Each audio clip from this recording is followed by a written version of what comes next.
Bom, primeiro eu quero agradecer a todos os que estão acompanhando ao vivo ou que vão assistir depois. Mais um tema que eu acho que é importante na formação do acadêmico de direito. Na verdade, não seria tema só para o acadêmico de direito, seria para todo mundo, para quebrar as questões de pré-conceitos. E eu trabalho isso nos temas tanto de penal quanto processo penal. Eu sempre trago esses temas para podermos discutir em sala de aula, como falamos semana passada do racismo, agora vamos falar sobre a LGBTfobia e assim por diante. Violência doméstica também nós vamos trabalhar, vamos apresentar isso daí na próxima semana e trazer esses temas que são temas que, infelizmente, eu tenho que debater em 2020, século XXI, eu tenho que estar discutindo sobre questões básicas de respeito ao ser humano, mas eu tenho que trazer, infelizmente, o volume, o crime, a quantidade de crime, de violações de direitos em pleno século XXI é enorme. Então não tem como refutar e não deixar de abordar esses temas, e eu não deixo de fazer isso em sala de aula, e por aqui também eu não vou deixar de fazer. Acho que é uma forma da gente dividir, multiplicar conhecimento, certo? Agradeço aos dois participantes que estão aqui. Deixa eu apresentar os dois participantes. Cássio, um querido amigo, já conheço acho que quase uma década, Cassinho, quase uma década conheço o Cássio. Uma década. Uma década já de 2010. Bom, o Cássio é jornalista, o Cássio Rodrigues é jornalista, é militante LGBTI+, diretor de Educação em Direitos Humanos da Secretaria Municipal de Direitos Humanos da Cidadania de São Paulo. E já conheci participei de vários eventos com o Cassinho, participo de um programa de educação voltado na área da saúde pela Prefeitura de São Paulo, junto com a Câmara. É um baita de um parceiro. E quando eu fiz a proposta do tema para o Cassinho para discutir, ele falou assim, bom, tem a Fê que pode também discutir isso, a Fê Maidel, que é uma psicóloga, comunicadora, artista plástica, ativista trans, diretora de empregabilidade e qualidade da Câmara do Comércio LGBT, conselheira no Conselho Municipal de Políticas para as Mulheres e presidente municipal da diversidade na Cidadania 23. Eu agradeço os dois pela participação, agradeço o convite, a programação de uma semana toda, mais de uma semana vocês estão se programando para a gente poder debater esse tema aqui. E avisei logo de início, eu falei assim, o objetivo é trazer esses temas para ser palatável, para que o leigo consiga entender. E os dois são extremamente didáticos, eu acho que poderia escolher pessoas melhores aqui para trazer e explicar esses temas todos aqui para a gente, que nós vamos discutir hoje. Bom, no dia 17 agora passado, no dia 17 de maio, comemoramos o Dia Internacional contra a Homofobia, numa referência à data em que o termo homossexualismo passou a ser desconsiderado. E a homossexualidade foi excluída da Classificação Estatística Internacional de Doenças e Problemas Relacionados com a Saúde, a CID, pela Organização Mundial da Saúde, no dia 17 de maio de 90. Aqui no Brasil, na data, foi incluída no calendário oficial do país em 2010, através do Decreto Federal, no dia 4 de junho do mesmo ano. Instituiu o Dia Nacional do Combate à Homofobia. No estado de São Paulo, também oficializou a data, através da promulgação da Lei 14.462, de 2011, que instituiu o Dia de Luta contra a Homofobia. Mas do que se trata esses termos, ou LGBTfobia? O que vem a ser? Para iniciar, vou pedir para o Cassinho. Cassinho, o que é o LGBT? A gente ouve tantas siglas. Explica um pouco para a gente o que é o LGBT. Bom, primeiro, boa tarde, Douglas, boa tarde, Fê, boa tarde para todas e todos que estão aqui com a gente. É importante a gente trazer esse tema ao debate, mesmo ainda estando já em 2020, ainda tem muito desconhecimento, né, muita falta de informação, e acho que isso acaba gerando preconceito. Então, quando a gente fala sobre LGBT, na verdade, é uma sigla que representa uma parcela da população. Hoje nós usamos a sigla LGBT, né, já teve GLS, já teve uma série de outras siglas, mas nós utilizamos essa sigla porque foi uma definição ocorrida na Conferência Nacional em Brasília. E aí de lá decidiu-se então que nós usaríamos como termo para representar essa comunidade LGBT. Ali nós falamos sobre lésbicas, gays, bissexuais, travestis, mulheres transexuais, homens trans, e hoje tem quem usa o I no final, que seriam intersexuais. Então, você pode encontrar, além do LGBT, ou LGBT+, né, que as pessoas usam, mais é justamente para tentar dar conta dessa imensa diversidade que compõe a nossa comunidade, você pode achar LGBTI. O importante saber é o seguinte, que é um grupo da população, nós, na verdade, não temos diferença com relação à demais parcela populacional. A única diferença é que nós temos uma orientação sexual que não segue com a maioria heterossexual. Então, nós temos uma orientação sexual que é voltada para as pessoas do mesmo sexo, ou, e aí a gente fala no caso de lésbicas e gays, ou você pode ter essa orientação do desejo para ambos os sexos, estaríamos falando de pessoas bissexuais, e a gente está falando de identidade de gênero. Né? Identidade de gênero, então, é como a pessoa se vê perante o mundo, como ela se reconhece, como ela quer ser tratada na sociedade. Então, quando a gente fala de orientação sexual, só para deixar um pouquinho mais claro, eu sempre digo que é para onde o pescoço vira, né? Então, para onde que o meu desejo se orienta. Então, é nesse sentido que a gente fala de orientação sexual. Não que eu vá orientar o outro a ter a mesma orientação que a minha. É para onde o nosso desejo se orienta. E identidade de gênero é aquela pessoa que nasceu com um determinado sexo biológico, mas ao se olhar todo dia no espelho, ela vê uma identidade que pode ser oposta a esse sexo biológico de nascimento. Então, por exemplo, no caso de travestis ou mulheres transexuais, elas nasceram com um sexo biológico masculino, mas elas não veem esse masculino no espelho. A imagem que o espelho reflete é feminina. E vice-versa no caso de homens transexuais. Eu acho que é importante as pessoas saberem que, na verdade, isso tudo são detalhes, porque nós somos seres humanos antes e acima de tudo. E acho que a gente tinha que ser tratado como seres humanos. Ótimo. Então, pelo que entendemos, orientação sexual e identidade de gênero são coisas distintas, correto? Ô Fê, fala um pouco sobre essa questão. A gente tem ouvido sobre o gênero fluido ou não binários. O que é isso? Tá. Assim, tem várias pessoas que não se identificam com nenhum gênero, especificamente. Elas ficam fluindo entre o que a gente define entre masculino e feminino. Tá? É uma expressão da identidade. Então, quando se fala de uma pessoa não binária, ela tem momentos em que ela se expressa de maneira masculina, tem momentos em que ela se expressa de maneira feminina, e tem momentos em que ela é absolutamente neutra. Você não sabe dizer qual é a expressão dela. E esse é o detalhe. É a maneira dela se expressar. A maneira como todos nós... A gente não fica com um marcador de gênero o tempo todo. Essas pessoas conseguem fluir de um lado para o outro do espectro da identidade com leveza. Elas vão e vêm. Tá? Elas não se entendem fixas num gênero.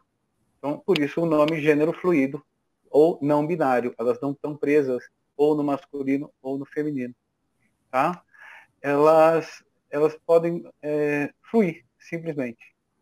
O que é importante é entender que essa fluidez é parte do humano, como o Cássio mesmo falou. Né? Toda pessoa tem dentro de si expressões masculino, expressões do feminino, que a gente rotulou como masculino ou feminino. O agressivo não necessariamente é masculino, o delicado, o acolhedor não necessariamente é feminino. Isso é um rótulo. Então, quando a gente flui entre gêneros, na verdade, a gente está expandindo a nossa capacidade de expressar a nossa humanidade. Tá? Uma coisa que eu acho muito importante citar, que o Cássio falou quando eu estava falando da sigla, são os intersexos. O não binário não pode ser confundido com o intersexo. Tá? O intersexo é uma característica que vem a partir do desenvolvimento genotípico e fenotípico da pessoa. É uma outra questão. Tá? Não binário é uma expressão da identidade de gênero. O intersexo é uma expressão da sexualidade a partir da cromossomia e da fisiologia da pessoa. Tá? Tem que ser muito, muito atento a isso para não confundir. E uma dúvida, por que LGBTfobia? Antes não era apenas homofobia? Explica um pouco, Fê, essa LGBTfobia, o conceito, e depois era homofobia e aí passou a ser LGBTfobia. Tá. O movimento, os movimentos sociais que começam a levantar bandeiras, né, especialmente e principalmente a partir do movimento de confronto à AIDS, né, eram principalmente movimentos gays e lésbicas que se levantavam, né? Então fixou-se essa bandeira homo, né, que se refere à homossexualidade, tá? Com o tempo, e principalmente depois de tantas discussões que foram feitas, a gente percebe que o olhar do preconceito é contra exatamente a comunidade como um todo, né? Então, não é só a um dos componentes da comunidade. Então, LGBTfobia vem abarcar todo esse universo que se sente vítima ou, melhorando, foco desse preconceito e reverte isso. Então, a LGBTfobia é a consciência de que existe um preconceito contra toda essa comunidade. Tá? Então, qualquer um que se sentir, como é que eu vou dizer, vítima desse preconceito, né? Qualquer um que pode tomar a frente para lidar, porque assim, o preconceito que cai sobre um gay é o preconceito que vai cair sobre a pessoa trans, é o preconceito que vai cair sobre a lésbica. Então, assim, é a maneira de entender em bloco que existe um grande preconceito, que é contra eles que nós vamos ter que lidar, né? Como lidar com o preconceito, como acabar com esse preconceito na sociedade. Eu posso complementar? Por favor, assim. Na verdade, assim, LGBTfobia é inclusive um termo mais abrangente, porque, como a Fê falou, quando a gente olha para os casos relatados de discriminação, seja em razão da orientação sexual do indivíduo ou em razão da sua identidade de gênero, nós encontramos relatos de pessoas heterossexuais e cisgêneros, né? Cisgêneros são pessoas que têm o sexo biológico alinhado à sua identidade, então a grande maioria da população, né, é o oposto do que seria o transgênero, e a gente encontra relatos de pessoas que já sofreram discriminação, mesmo não fazendo parte dessa comunidade LGBT. Então nós já tivemos casos em que um pai e um filho estavam numa festa de rodeio no interior de São Paulo, e eles estavam abraçados, e eles apanharam porque foram confundidos com um casal de gay. E eu tive uma denúncia, quando eu estava na Secretaria da Justiça, de uma mulher que sofreu assédio do chefe dela, na empresa que ela trabalhava, porque ele dizia que ela parecia um traveco. Porque acho que imagina-se aquela imagem estereotipada da travesti, então com aquelas roupas mais grudadas ao corpo, ou muita maquiagem, aquela coisa mais sensualizada, e ele utilizava o termo pejorativo traveco para se referir a ela. Então ela sofria assédio moral por parte da chefia, mesmo ela sendo biologicamente do gênero feminino e se expressando de forma feminina. Mas ele dizia que ela se comportava como uma travesti. Então, a gente usa a LGBTfobia, inclusive, para poder abarcar essa comunidade como um todo, né? É um termo mais ampliado do que se a gente falar só homofobia. Sim. Ele já abarca toda uma população que está vulnerável à violência, não? Exatamente. Tá. Cassinho, como que você avalia no Brasil, em termos de políticas públicas, para a população LGBT? Como que tem encaminhado esses avanços ou não nessas políticas públicas para a população LGBT? Bom, eu, eu às vezes me sinto um pouco dinossauro, porque eu estou aí trabalhando com essas questões das políticas há uns 15 anos, pelo menos, e eu sempre digo que assim, nós avançamos muito na década de 2000, né? Então, se a gente olha para a década de 2000, é onde a gente tem a sanção da Lei Estadual 10.948, em 2001, é onde a gente tem a criação da Delegacia de Crimes Raciais e Delitos de Intolerância, a DECRAD, em 2006, justamente para combater os crimes LGBT-fóbicos, onde nós tivemos a criação de uma série de coordenações, assessorias e conselhos LGBT nas esferas administrativas, sejam da prefeitura, seja do Estado e até do próprio governo federal. Né? Em 2009, a gente tem a criação da Coordenação Nacional LGBT. Só que aí a gente tem um certo...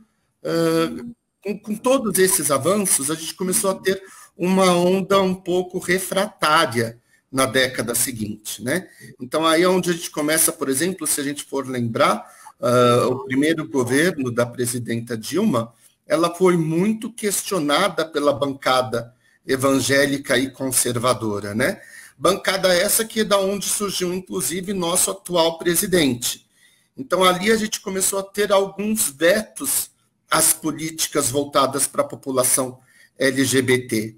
E acho que foi uma década um pouco mais conturbada, principalmente no final da década, com a eleição de um governo muito mais conservador. Um dos primeiros atos do presidente foi justamente não ter mais essa participação social. E esse decreto, onde ele acabou suspendendo uma série de conselhos, deixou o nosso Conselho Nacional LGBT no limbo. Nós não temos tido mais encontros, nós tínhamos um decreto do governo Temer, em 2018, chamando a Conferência Nacional LGBT para o ano de 2019, não teve a conferência o ano passado, não acredito que terá esse ano, agora muito menos por conta do coronavírus, mas enfim, né, falando de participação social, não é a tônica do atual governo. Então, nós temos, sim, uma série de retrocessos. Por quê? Porque o que ajuda a movimentar a política pública é a pressão da participação social. Você ensina a questão de direitos humanos. A gente sabe que sempre que tem uma crise na economia, primeiro o revés vem para aquilo que é de direitos humanos. Por quê? Porque a sociedade entende que uma obra de um viaduto é mais importante, a escola já está garantida no orçamento, em lei, a questão orçamentária, mas quando você fala de direitos humanos, é sempre assim, é perfumaria, não, é coisa para bandido, deixa de lado. Então a gente acaba sofrendo esses altos e baixos aí da política. Certo. Nessas... Por favor. Queria fazer um complemento ao que o Cássio falou. À medida que a gente vai conversando sobre o tema do avanço, do quanto as políticas avançaram da década de 80 para cá, eu sinto também nas pessoas que ouvem um estranhamento, porque de repente a pauta LGBT ganhou uma força enorme e de repente as coisas começaram a acontecer, então veio direitos adquiridos e coisas assim, que é exatamente a reclamação da bancada conservadora, né? Tem direitos demais ali. E eu queria colocar uma luz sobre isso, que isso não é um fato que acontece só no Brasil. Essas discussões que geram esses movimentos de avanço, eles estão pelo mundo inteiro. São discussões que vêm da Organização Mundial de Saúde, que é quem exatamente faz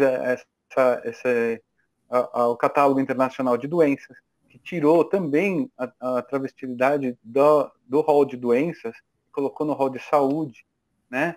Assim, é uma das condições humanas que implica em cuidados de saúde, porque está mais exposta, é mais vulnerável, e não por ser uma doença psiquiátrica, né? É bastante importante perceber que esse é um movimento que vem de várias origens, tem muitas discussões, tem vários encontros internacionais que pontuam isso, e o Brasil como signatário de vários desses tratados, de várias dessas reuniões, inclusive o Brasil foi líder em várias dessas reuniões no começo na década até 2010, 2013, o Brasil era líder nessas discussões, né? Liderava e colocava muitas das questões em pauta. E o que a gente vê a gente conseguiu trazer isso para dentro do país como política pública e fazer esses avanços que o Cássio estava mencionando acontecerem de fato, graças a um contexto mundial de discussão e de conscientização da condição humana que está se tratando.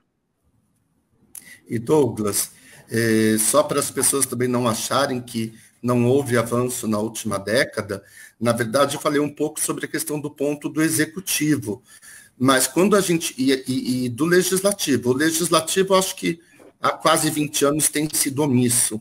Mas na última década, de 2011 para cá, nós tivemos uma série de avanços que foram garantidos através do judiciário, né? Então, em 2011, nós tivemos a decisão do Supremo Tribunal Federal e equiparando união estável, heterossexual e homossexual. Isso eu achei que eu nunca ia assistir na minha vida, né? E foi um avanço. Por quê? Porque através dessa decisão do STF que nós conseguimos garantir hoje o casamento civil. Então, hoje nós temos direito de ir no cartório e casar com o nosso companheiro, nossa companheira.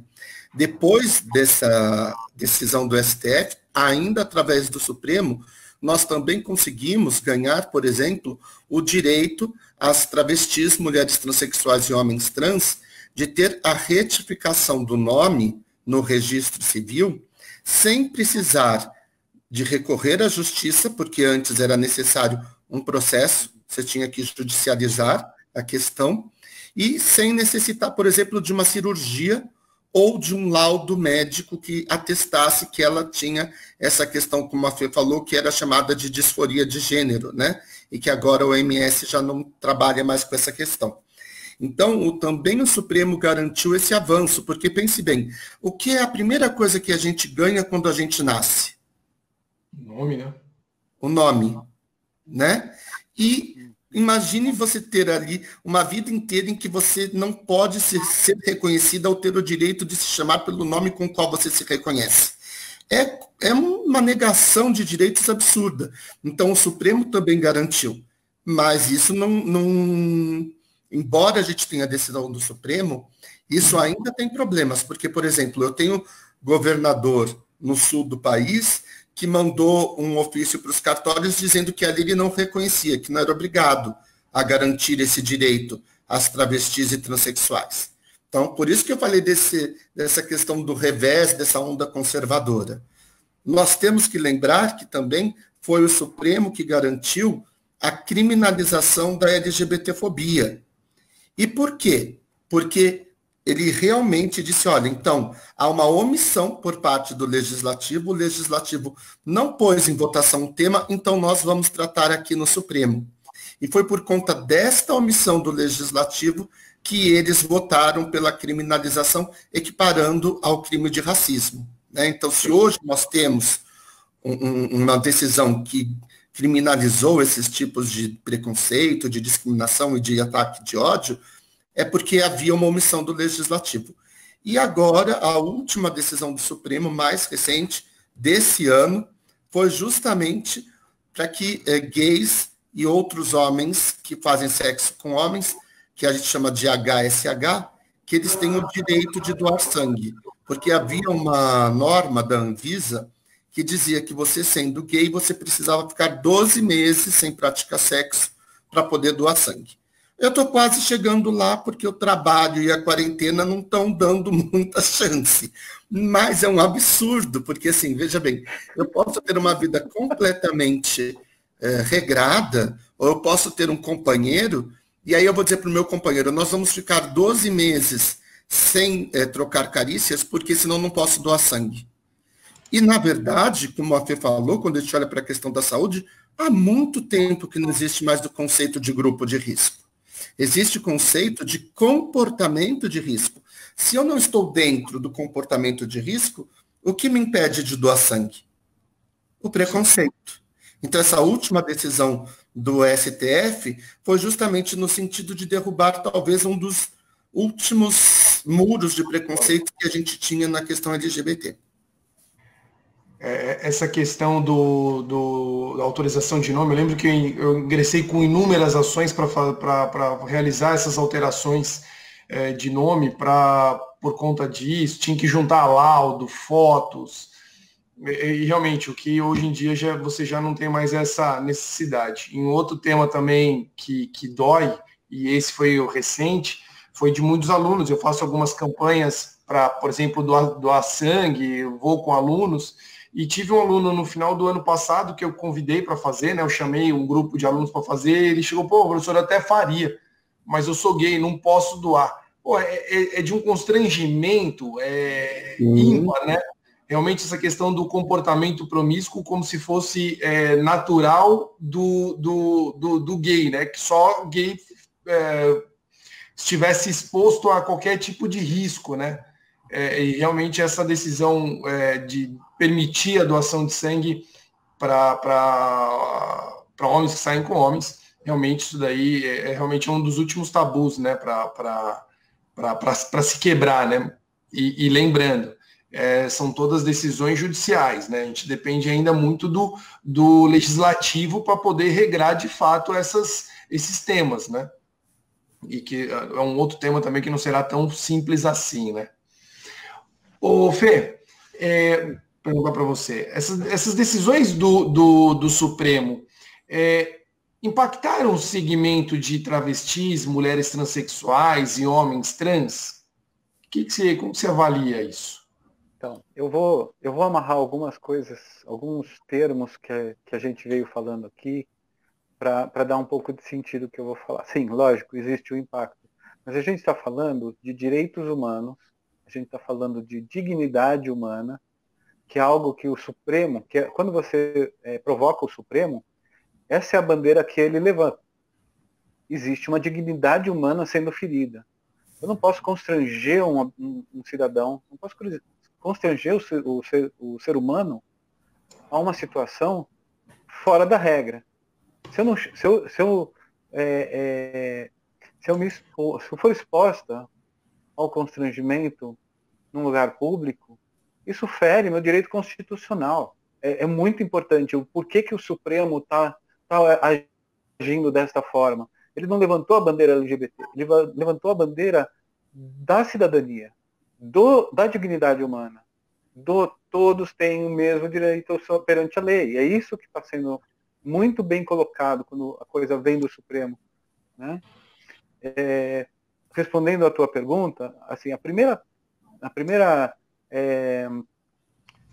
conexão que a pessoa tem com a comunidade e consigo mesma vem através do nome. É o primeiro som que a pessoa reconhece quando chamam você responde, e você corresponde, né? Respondendo para a mãe, para o pai, para a família. É esse nome. À medida que a pessoa avança no seu desenvolvimento e acaba se descobrindo numa outra identidade, aquele nome que normalmente te enquadra dentro de um gênero, se ele passa a não fazer sentido, existe como se fosse uma desconexão com a tua realidade, assim. Eu não consigo responder àquela realidade que me é imposta.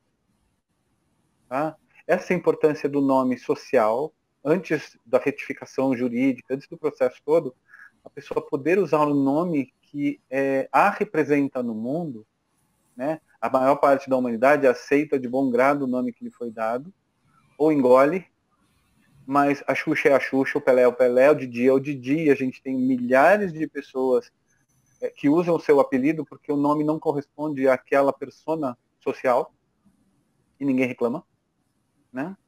Mas quando isso é dado como direito a uma comunidade, é preciso olhar com a ideia do preconceito. Por que eles? Porque esta pessoa não se enquadra, mas é tão cidadã e tão senhora de seus direitos quanto qualquer outra.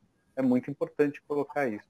Então, quando as travestis, as transexuais, as pessoas não binárias, as pessoas que não se enquadram ganham de volta, percebe? Eles ganham de volta o direito a se autodenominarem. E isso tem uma riqueza, isso reinsere ela socialmente, ela permite a relação social fluida. Não fica preso a um dogma do homem e mulher, menino veste azul, menina veste cor-de-rosa, que é uma questão de marketing no começo do século XX, a gente pode conversar numa outra discussão, né? O quanto esses dogmas guiam a grande parcela do imaginário popular, alijando as pessoas dos seus próprios direitos e da sua identidade, né? É muito importante dizer que veio atender a uma demanda emocional das pessoas. A pessoa se sente cidadã, usando o seu nome. Ela tem uma carteira de identidade que ela coloca ali na frente, ela é chamada pelo nome. Esse nome é respeitado, ela se identifica e é identificada. Percebe? É num nível emocional que a coisa funciona. Então, respondendo a tua pergunta, se houve um impacto, esse é o impacto. A pessoa está viva dentro da sociedade, usando o nome que lhe cabe, que a identifica no mundo. Ótimo. Cassim, quer completar alguma coisa? Não, perfeito. Beleza. O Cássio, no dia 17 de maio, agora, a ministra da Mulher, da Mulher, Família e Direitos Humanos, lançou em suas redes sociais um vídeo falando sobre o Disque 100, que irá resolver o caso da homofobia no Brasil. Isso funciona? Isso vai funcionar? O que você acha?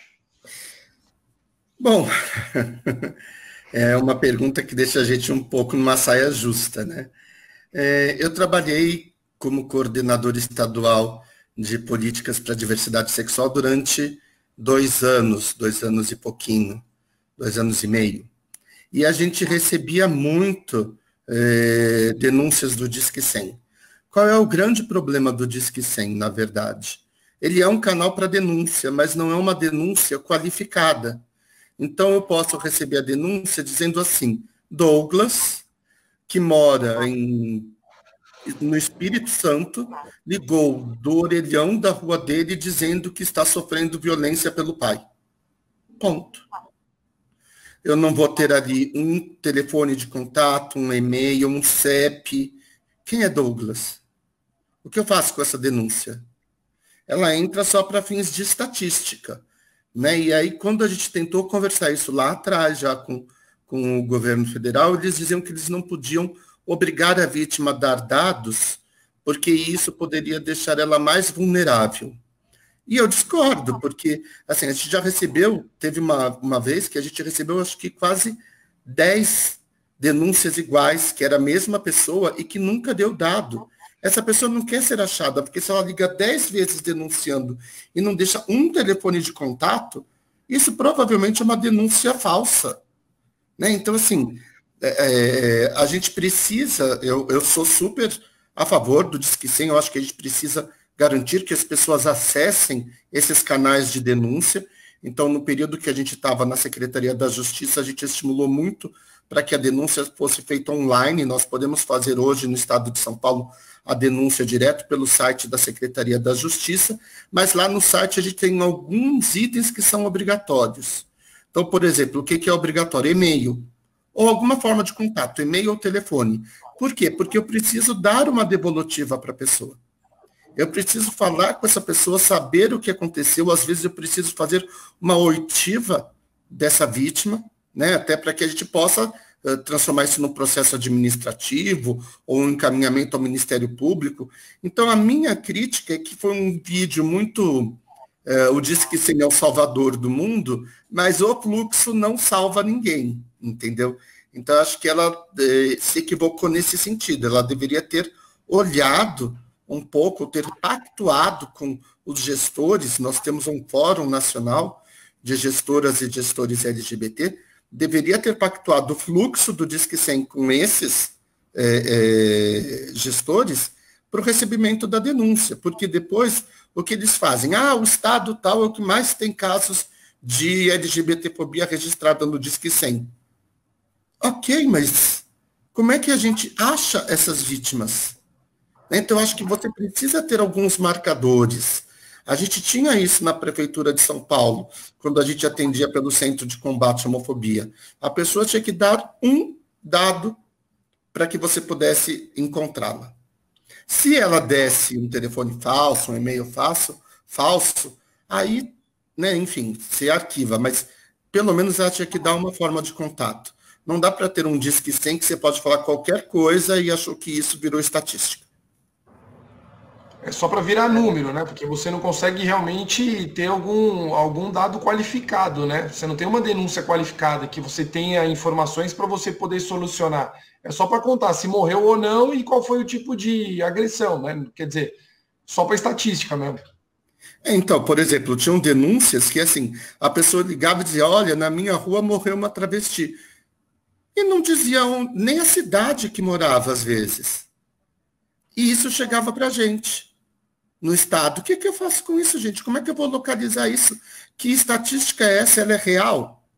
Entendeu? Porque eu preciso de alguns mínimos, até para poder fazer estatística. Quem trabalha com pesquisa sabe que você precisa de um mínimo para validar essa pesquisa. Né? Então, eu achei muito utópico e pouco prático. Tá. Uma outra pergunta, Cassinho. Por favor, Fê. É importante, em cima desse tema, a gente meio que separar um pouco o joio do trigo, né? Existem ações, a ação do Disque 100 é importante, ela serve como uma barreira inicial à violência que está acontecendo. Essa violência acontece em vários níveis, ok? Vamos deixar claro que a comunidade LGBT é uma das frentes da violência. Existe a violência racial e violência contra a mulher, contra a criança. Existem vários focos de violência simultânea. O Disque 100 tenta dar conta de toda esse chamamento público para falem, né? Contem o que está acontecendo. A política pública é feita a partir desse dado inicial, mas é como o Cássio falou, se você não tem uma especificidade melhor, você não consegue atuar sobre o foco real da violência. Vai falar sobre a violência de uma maneira mais genérica. Então, quando você fala do número de mortes de pessoas trans no Brasil, ela não vem desse dado oficial, por exemplo. Ela vem, as pesquisas são feitas a partir de foi noticiado que mais uma pessoa sofreu essa violência em tal lugar. Então, os dados são feitos a partir da mídia pública, porque não existe transparência e não existe especificidade nos dados que o governo emite. Precisaria, aí sim, porque o movimento social vai lá e pede, eu quero mais dados sendo recolhidos, eu preciso de melhores dados, eu preciso de política pública que se faz com dados, política pública se faz com saber, com ciência, e não com achismo. Então, eu tenho 200 telefonemas dizendo que houve violência, não dá para gerar uma política pública com isso, né? Você precisa ser melhor, mais específico, melhor trabalhado isso. E como a gente está vendo, já falamos isso algumas vezes, mencionamos isso algumas vezes, o governo atual, ele passa pano, assim, ele mistura tudo e fala assim, tá aí, ó, é o que temos, não vai dar para fazer melhor. Então a gente precisa brigar por essa melhora, né? Existem mecanismos judiciais para melhorar essa qualidade acontecendo. É que a gente não está sabendo mexer nisso. É preciso, os agentes de direito têm que estar mais atentos para nos ajudar. Nós somos leigos no direito. Nós brigamos por um direito que nós acreditamos ter. O agente de direito sabe especificamente os nossos direitos. Essa é uma comunicação importante a fazer, né? Aquele que opera o direito e aquele que se vê lesado, para que as coisas andem mais rápido. Sim. Douglas, eu só queria complementar o que a Fê falou, porque eu concordo plenamente com ela. E quando eu falo da questão do fluxo, e que eu falo do Disque 100, e que eu sou super favorável, eu acho que a gente deveria lembrar o seguinte, nem vamos pegar a questão da violência contra a mulher, porque você aí tem algumas leis específicas, como a Lei Maria da Penha, agora a Lei do Feminicídio. Mas pensando que nós estamos, por exemplo, no meio de uma pandemia, então vamos pensar na saúde. A saúde já tem protocolos para registro de violência em alguns casos. Então, por exemplo, existe um protocolo para registro da violência contra o idoso, existe um protocolo para a questão da violência contra a criança e o adolescente. Então, se a gente for pensar nessa questão, por que você não começa a estudar uma forma de criar um protocolo para registro dessa violência LGBTfóbica que chega nos hospitais? Né? Porque é óbvio que a porta de entrada para a pessoa que apanhou é o hospital. Então, por que você não pensa, por exemplo, num fluxo como já existe para outros segmentos que são vulneráveis? A gente tem visto relatos que agora, nesse período de isolamento social, a população LGBT mais acaba sendo vulnerabilizada porque, às vezes, ela sofre violência dentro da própria casa. Né? Então, como que a gente trabalha essas questões? É por isso que eu falo da questão de pactuar com os gestores esse fluxo. E aí gestores de diferentes áreas, como a área da saúde, por exemplo, que a gente sabe que sempre funcionou no registro dessas violências outras. Né? Aliás, começou a fazer o registro da violência contra a mulher através da saúde, tinha um protocolo. Então, acho que a gente precisava começar a costurar, sim, essa política pública, porque daí ela começa a virar uma política efetiva e não um vídeo comemorativo. Sim. É importante acho que esses temas, a marcação, né? Você ter dados, como a Fê falou, ter dados qualificados, você ter base, né? É uma ciência, você tem que ter números para você poder, como o caso completo, para você ter números para você poder implantar uma política pública, né? Como começou na mulher, começou analisando dados e verificando a questão dessa vulnerabilidade. E a população LGBT, idem. O ano passado, se eu não me engano, eu levei os alunos, acho que você estava lá, Cassinho, lá na prefeitura, nós fizemos um debate lá na Câmara Municipal, na verdade, sobre dados, e aí eu lembro que tiveram alguns alunos da Mackenzie, da arquitetura, mostrando o mapa da violência da população LGBTI. Hora que apresenta o dado, foi, pô, é impossível você ter, em um ano, você ter 50 casos de violência contra a população LGBTI. Você não pode ter só isso de casos. Na verdade, é a questão da subnotificação, né? Porque o dado não é trabalhado quando chega lá na base, quando chega na delegacia, por exemplo. E aí falta realmente essa técnica para você afinar, como na saúde também, né? Então, a gente conseguiu, em novembro de 2015, novembro de 2015, a gente conseguiu que os boletins de ocorrência, seja presencial, seja online, tenha o campo para você registrar a questão de uma provável LGBTfobia, né? E aí a gente começou a fazer um trabalho de formação de delegados e escrivãos, porque a gente precisa qualificá-los para entender que sim, eles têm que colocar que é uma provável motivação do crime. Porque, óbvio, quem só vai poder dizer qual foi a real motivação é o inquérito quando finalizado. Então, a gente precisa, pelo menos, que eles indiquem que ali tem, talvez, um caso de discriminação. Porque isso gera, daí, a estatística que a gente precisa no campo da segurança pública. Entendeu? Então, a gente fez um trabalho onde a gente divulgava sempre no 29 de janeiro, que é o dia da visibilidade trans, a gente divulgava a Lei 10.948 para todas as 96 delegacias da capital.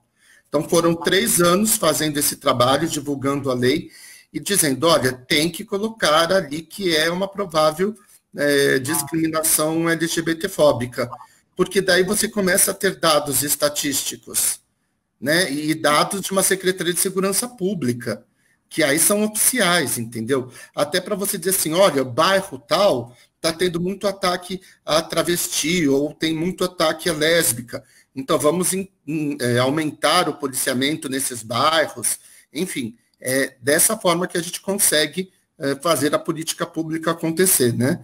Então, acho que a gente precisa reforçar, sempre que for fazer uma denúncia na delegacia, dizer, olha, tem um campo, eu quero que coloque, entendeu? Porque também vai um pouco do nosso empoderamento de pedir para que eles coloquem, né?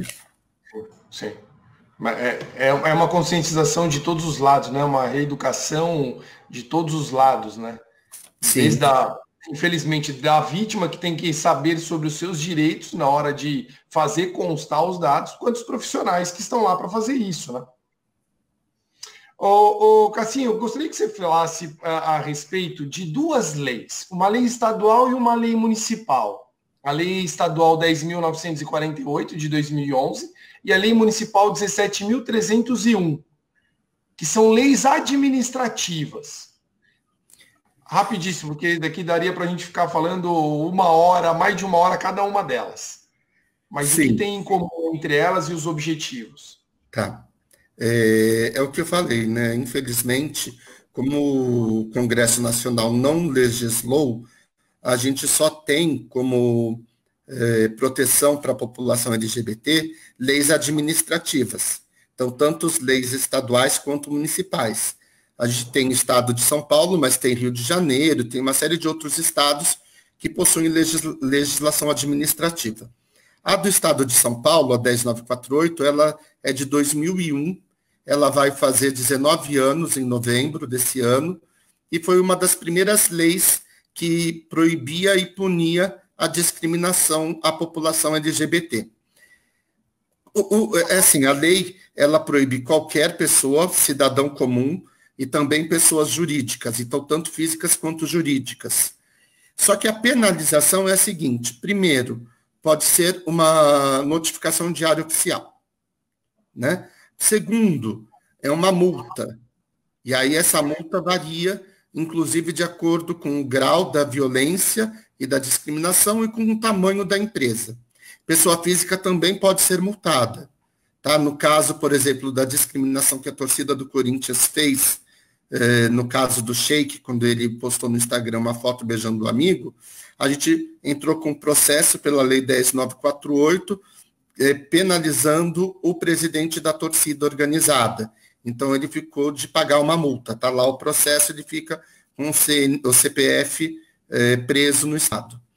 E depois dessa multa, a gente tem, para as pessoas jurídicas, a suspensão do alvará e, em casos mais graves, a cassação do alvará.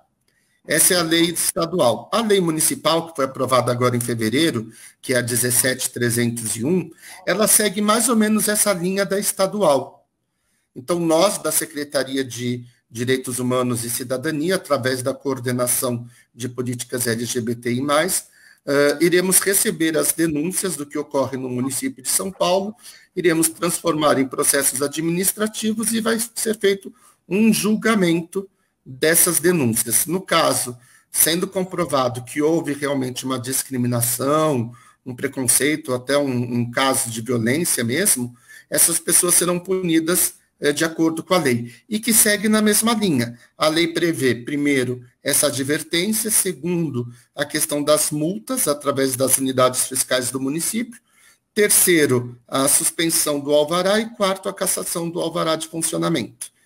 Então, assim, é importante, embora sejam leis administrativas, por quê? Porque elas ajudam a conscientizar. Né? Então, quando a pessoa é chamada por um órgão público, como a Secretaria de Justiça do Estado, e diz, olha, você está sofrendo um processo porque um LGBT foi discriminado, a pessoa para pensar. Né? Talvez o papel dessas leis, mais do que punitiva, seja educativa, porque começa a mudar a consciência das pessoas. Eu acredito muito na importância dessas leis. Ótimo. Bom, caminhando para a gente já encerrar, tem algumas perguntas. Eu posso ler para vocês? Claro. Então, bom, aí vocês fiquem à vontade para responder quem. O Dig Franco, ele fala, o sexo feminino ou masculino na certidão tá certo ou errado? O que vocês acham? Quer falar, Fê? Quer responder, Fran? Eu posso falar. A gente tem uma questão, inclusive, que o direito coloca, né? Que as coisas precisam ser muito bem especificadas. E essa é a maneira que, nos últimos 2 séculos, a sociedade se organizou, então, e tem um viés da medicalização, da cientificação. Você tem uma criança, você olha o sexo dela, o sexo genital dela, e a define a partir dessa visão. Então, quando você coloca sexo, você está falando desta visão cientificista da realidade. Não leva em conta o indivíduo que vai crescer depois e que vai ter uma identidade que ele vai adquirir social, biológica, a vida dele vai desenvolver isso. Não leva isso em conta. Eu nunca entendi muito bem por que precisa ter sexo na certidão, por que precisa ter sexo em todo cadastro que a gente faz tem que ter sexo. Eu não entendo muito bem para quê, até porque a gente não tem nem estatística para medir isso, então, né? O censo foi desmontado, inclusive. Então, acho que seria um grande momento da gente repensar assim, qual o uso que a gente dá para essa informação. Será que se a gente tirar isso, ou especificar melhor isso como genitália, ou como é que isso funciona? Porque o intersexo, ele nasce com uma genitália ambígua. Então, quando ele nasce, o médico é que define se é homem ou mulher. E aí começam os problemas do intersexo. A gente pode fazer uma live só para isso, né? Tem grandes amigos e amigas que poderiam dar um show aqui falando disso.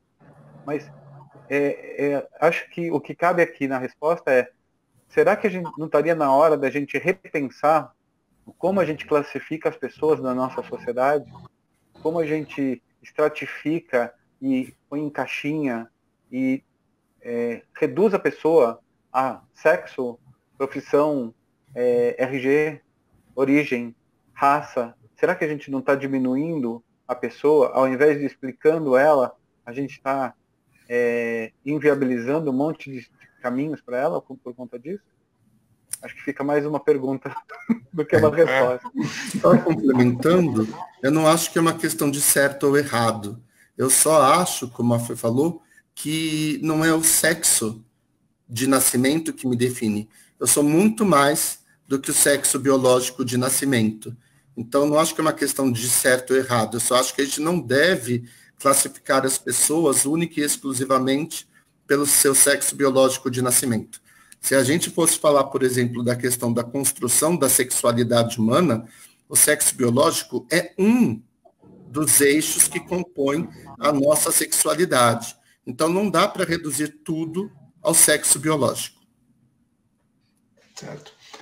Tem uma outra aqui, da Nana, ela pergunta o seguinte: qual é a diferença da travestis transexuais, homens trans e mulheres trans? Acho que essa é para mim. Vamos lá. A diferença está em como eu me entendo. Quando eu me defino e eu expresso isso no mundo, tá? A maior parte das pessoas espera que alguém me defina, alguém defina o outro, melhor, né? Então, o que acontecia antes, o processo de transexualização era isso. O médico dava um laudo e autorizava a mudança ou a migração de um sexo para o outro. Alguém está dizendo que eu sou. A grande diferença é: a travesti se entende travesti por conta de uma série de fatores. Ela não é uma mulher transexual porque ela não quer fazer a cirurgia de transgenitalização, por exemplo. É como ela se autodenomina.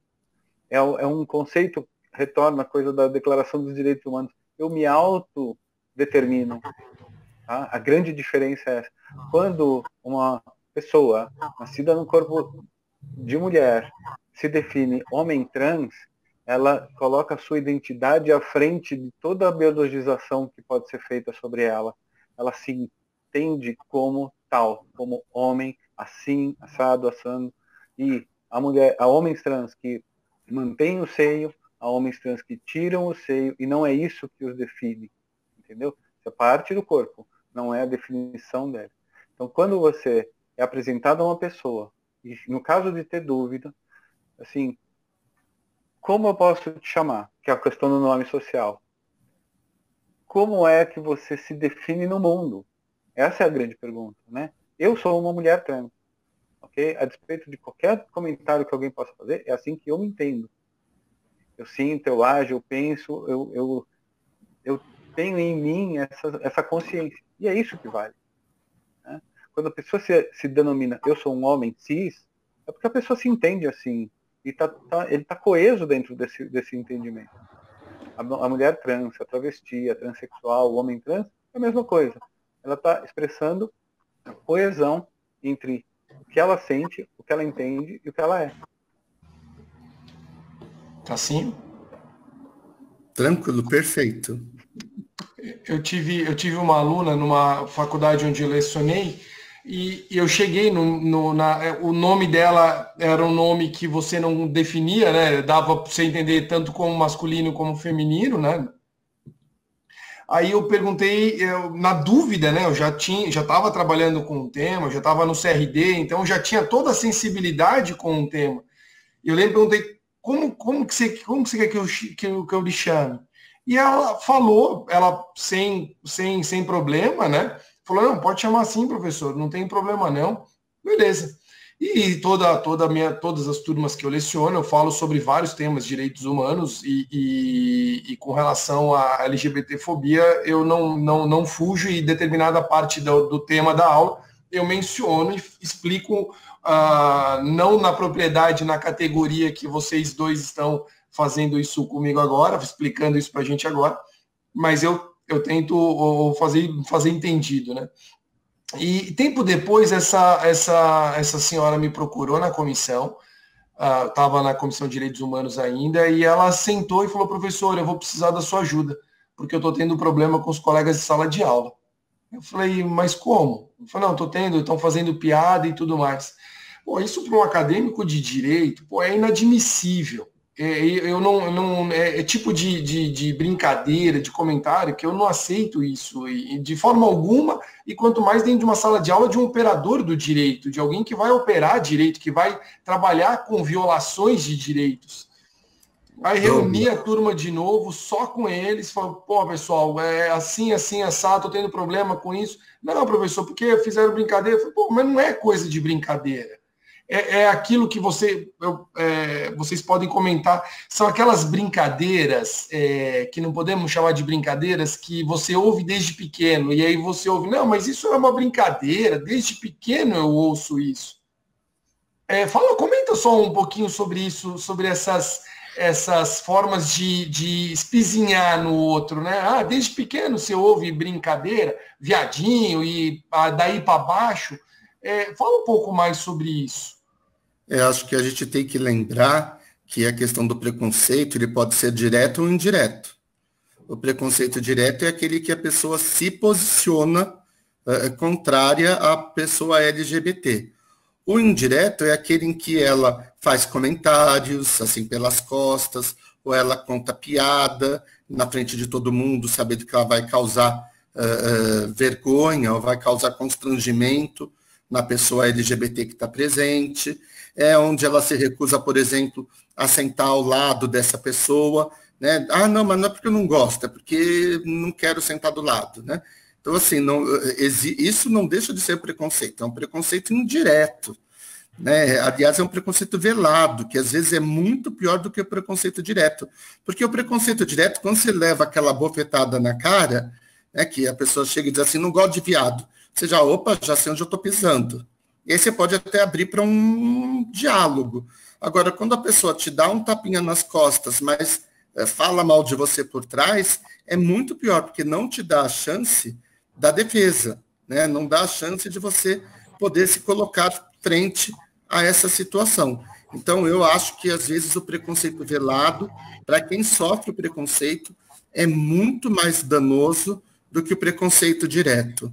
Acho que que é o que a nossa sociedade acaba fazendo, porque ela é hipócrita, né? Acho que o preconceito velado é hipócrita. E só para ilustrar o que você falou da questão do direito, eu fui convidado, eu era coordenador estadual, para fazer uma palestra na Semana de Direito de uma universidade, não vou falar qual, porque eu sou ético. E tiveram, né, vários dias de discussão, então direito da pessoa com deficiência, a questão do feminicídio, e o meu dia era para falar de LGBTfobia. Bom, parte dos alunos formaram uma comissão e foram não é diretor da cadeira, mas enfim, ao professor titular, coordenador, para dizer que eles queriam ser liberados, porque eles não se sentiam à vontade com o tema. Então, foi o dia que a sala estava mais esvaziada porque parte da turma não quis assistir. E isso serão futuros advogados, né? Imagino o que é que eles irão atuar lá na frente. É triste, é triste. Eu falo isso para a gente trabalhar com direito. Eu deixo sempre isso claro durante a graduação toda deles. Para trabalhar com direito, tem que saber entender, aceitar, respeitar pessoas. Na verdade, não precisa ser no direito, tá? Mas como eu estou formando profissionais do direito, eu deixo isso bem claro. A questão do preconceito, isso ele tem que ser preconceito pelo desconhecimento. Eu conheço e passo a. Agora, você fundar sua ideia na questão da intolerância, de não aceitar o que seja diferente pelo que coloco como sendo a régua, né? Pô, é inconcebível isso, né? É inconcebível, é triste. Você olha como ser humano, né? Você fala, não. É triste você chegar e acompanhar pessoas que não respeitam, né? É chocante, é chocante. E nós temos que falar isso em 2020, século XXI. Fê, você queria completar alguma coisa? Não. O que o Cássio falou é perfeito. Assim, bom, então. Na verdade, eu vou falar um pouquinho mais de preconceito daqui a pouco. Não, pode começar a falar sobre preconceito, por favor. Tá. Que é importante entender que o olhar do preconceito, ele sempre vai tentar diminuir as diferenças, as ambivalências, tá? Ele vai tentar encaixar tudo dentro de uma caixinha pré-estabelecida, pré-concebida, tá? O que não cabe, o preconceito tenta esvaziar, tenta sumir, tá? Então, como a gente está falando em teoria, a gente está com um público aberto, mas assim, o foco da nossa conversa é lei, direito, contrato. E quando a gente olha pelo lado da lei, ela tenta abarcar a realidade, né, dar conta do mundo inteiro e regular isso. Mas regular não quer dizer controlar. O preconceito tenta controlar a realidade. Os que podem, os que não podem, os que têm os direitos, os que têm menos direito, como funcionam as coisas, né? Num país como o nosso, é muito importante perceber que essa é uma falácia, tá? A gente é a união de tantas coisas diferentes que não dá para dizer que alguém tem direito a mais direitos do que o outro. Então, a gente tem que ver a nossa história anterior, o quanto o fator econômico, o fator social, o fator educacional, a cultura, estão aí influenciando esse preconceito. A gente tem que fazer uma autocrítica muito séria, muito pesada, entender que todo mundo que conseguiu estar aqui nessa discussão hoje, a gente é dono de um privilégio que a maior parte da população não tem acesso. A gente está aqui conversando sobre coisas que a maior parte das pessoas sente na carne, mas não entende. É muito importante ter isso em mente. Então, a gente não está falando de algo abstrato, é concreto. Tem alguém hoje, nesse exato momento, sofrendo uma violência por conta da sua identidade de gênero ou por causa da sua orientação sexual. E eu gosto sempre de ampliar, ou por conta da sua cor, ou por conta de ser mulher, ou por conta de ser criança e estar à mercê da violência. A gente precisa ampliar esse olhar e falar assim, por que a gente está deixando acontecer isso? Tá? É preconceito. Criança não é propriedade do adulto. A mulher não é propriedade do marido. Eu ser diferente não quer dizer que eu tenho menos direito. Okay? É isso. Esse novo olhar tem que ser repensado. À medida que o conservador ganhou a eleição, ele não tem cheque em branco para dar as cartas. Tem uma regra a ser seguida. Tem normas a serem cumpridas. Tem políticas públicas a serem implementadas. Tem uma Constituição. Não pode ter uma Constituição a ser, né? E não sou eu a Constituição, né? A Constituição deve ser seguida. Não. A Constituição deve ser seguida. E se a gente acha, assim, houve uma discussão aí durante algum tempo, se você acha que essa Constituição não está dando conta, vamos sentar e repensar o que é possível se fazer. Porque, como eu disse antes, tudo isso que está mudando não é porque alguém teve vontade. Não é porque a boneca aqui falou assim, vamos mudar tudo e mudou. Não, é uma discussão que leva anos, entendeu? De muitos interesses. É uma guerra o tempo todo. Quem tem mais razão, quem não tem. É muito importante trazer isso à tona, trazer consciência para as pessoas. Tá? As pessoas são muito impressionáveis, especialmente agora.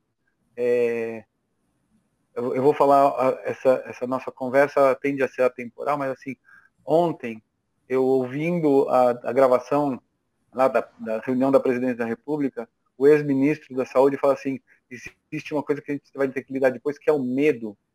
A gente lida com medo o tempo todo, a gente tem medo de se expor, a gente tem medo de existir, a gente tem medo do futuro, a gente tem medo.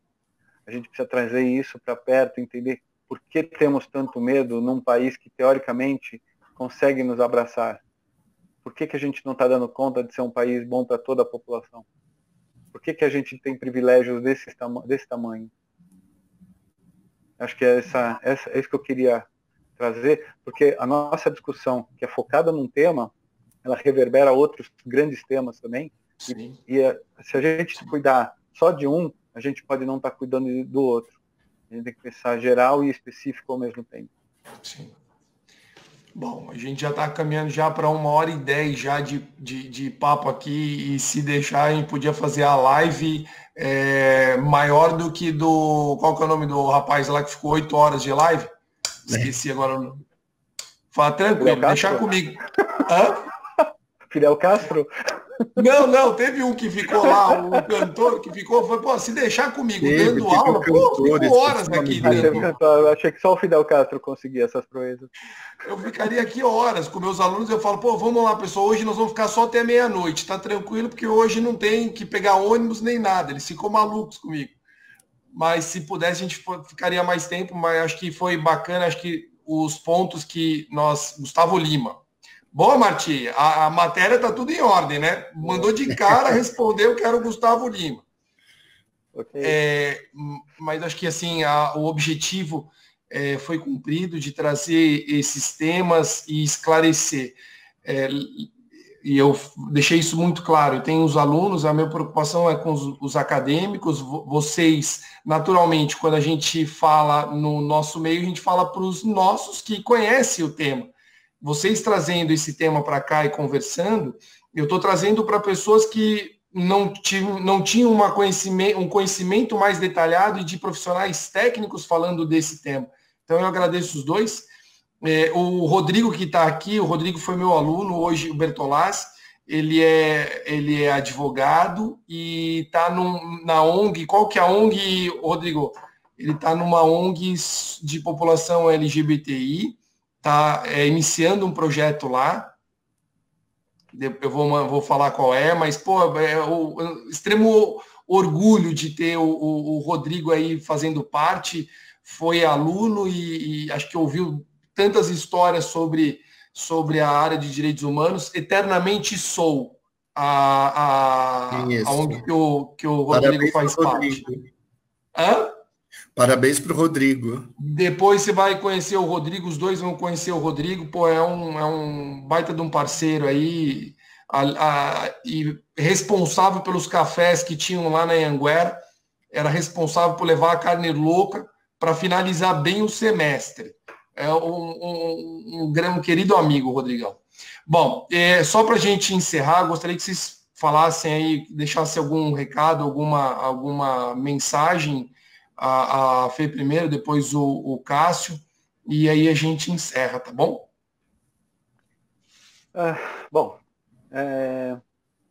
As pessoas têm direitos, e quando elas descobrem que podem exercer esses direitos e ser mais do que uma convenção social, elas entendem que a vida pode ser bonita.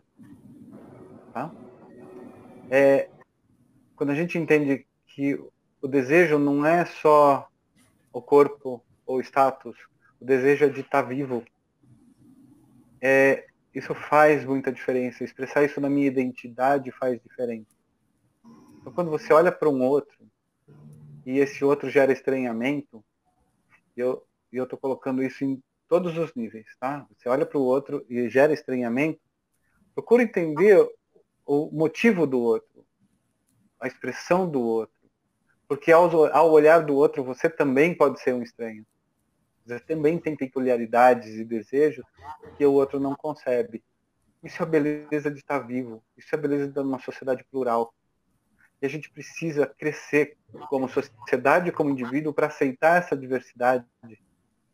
diversidade com D maiúsculo, né, somos diferentes para sermos mais, tá? É muito importante. É mais do que só desejável. É imperativo que a gente abra os braços para essa diversidade, essa diferença. Falei. Cassinho? Bom, primeiro queria agradecer o convite, dizer que foi um prazer estar aqui, que pode contar sempre com a gente. E a mensagem que eu queria deixar é que eu acredito que a maior riqueza da humanidade são suas diferenças. Nossa riqueza está fundada nas nossas diferenças. Se a gente olhar para o lado, se a gente procurar, a gente não vai encontrar ninguém igual a gente. Então, por que a gente tem que tentar enquadrar essas diferenças em moldes pré-estabelecidos? Por que eu tenho que ser aquilo que o outro deseja que eu seja? Por que eu não posso ser eu, Cássio, respeitando todas as regras sociais, sem incomodar a ninguém? No que o meu desejo incomoda o meu vizinho se ele não mora comigo? Eu queria dizer que é importante que a gente respeite.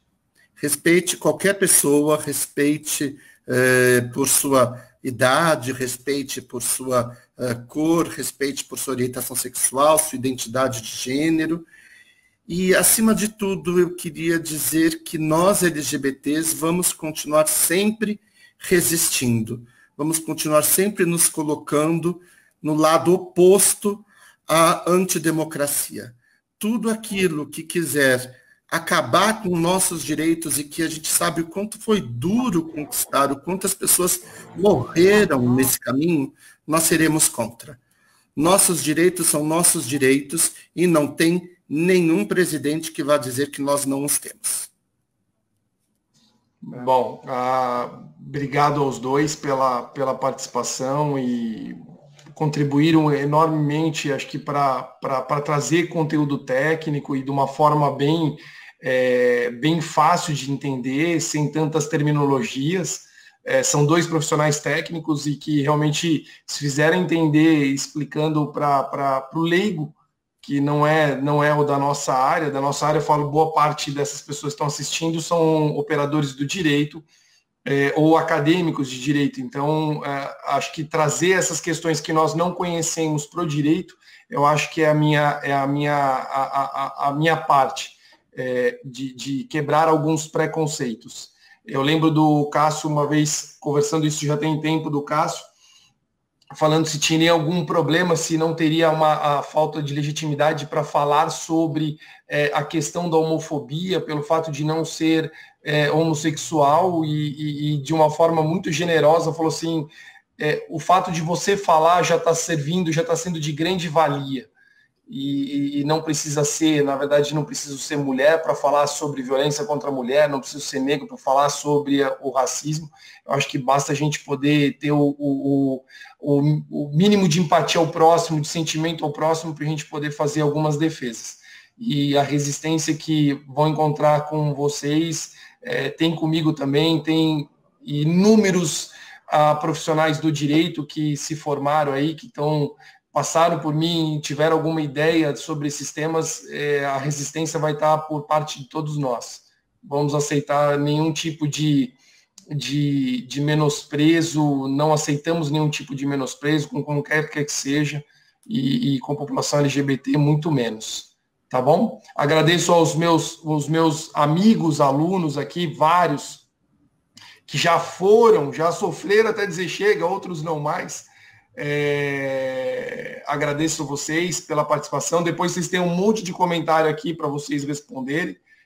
Vários amigos de vocês também estão aqui na página. Vamos editar e vamos compartilhar também os vídeos, tá? Mas de qualquer forma eu agradeço aos dois queridos amigos.